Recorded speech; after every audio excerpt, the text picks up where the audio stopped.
এই ধরলে তুই আমারে কি ব্যবসায় নামালি রে? আমি যে মলাম।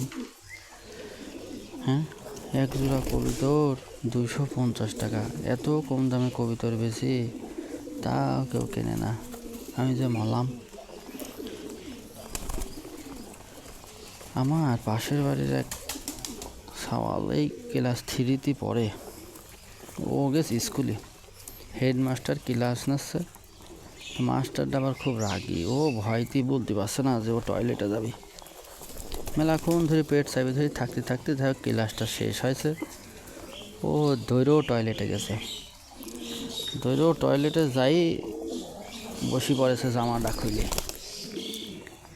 যখন বুঝতে পারলো যে একটা জিনিস ভুল হয়েছে, ও বসে পড়েছে জামা খুলে, প্যান্ট না খুলে জামা খুলেছে। তখন তার কিছু করার নেই, প্যান্টই নষ্ট হয়ে গেছে। এখনও বাড়ি আসবি কেমন, কাও তো একটু কমেন্ট করে বলো তো, এরকম হলে পরে বাড়ি আসবি কেমন বাচ্চাটা এখন।